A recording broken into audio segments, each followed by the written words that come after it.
Many of us who work for justice in Palestine often make comparisons, not just to South Africa, but also to the United States, and we hold up the United States and we say, you know, the United States went from Jim Crow to the Civil Rights Act and so on.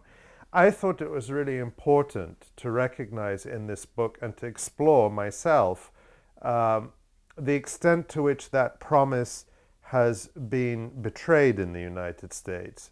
You know, the old Jim Crow was outright segregation and apartheid, and the new Jim Crow is ostensibly colorblind. We have equal rights under the law, but in practice, we have a system of mass incarceration.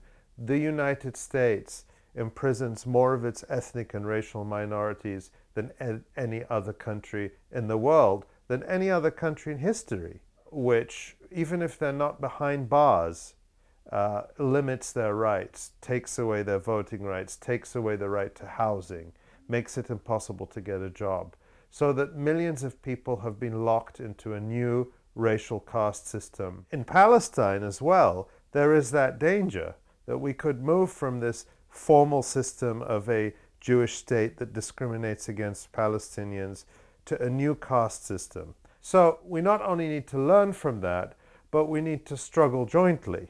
The same racial supremacist ideologies that make mass incarceration thrive in the United States are the same ones that support Israel. So you talk about companies like G4S, the British-Danish prison company that operates prisoners and juvenile detention centers all over the United States where people's rights are being abused. That company is also operating Israeli prisons in the occupied West Bank, where Palestinian children are held in solitary confinement, where prisoners have been tortured to death.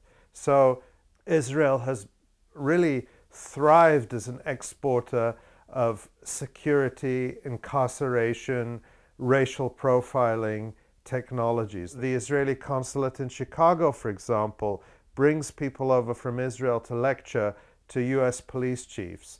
And then they encourage them to go to Israel to these so-called Homeland Security fairs where they buy these supposedly superior systems. They're being taken to places like Megiddo prison, where Palestinian children are kept under lock and key, where prisoners are tortured to death, and then they're coming out and they're saying to the media, oh, what the Israelis are doing is fantastic.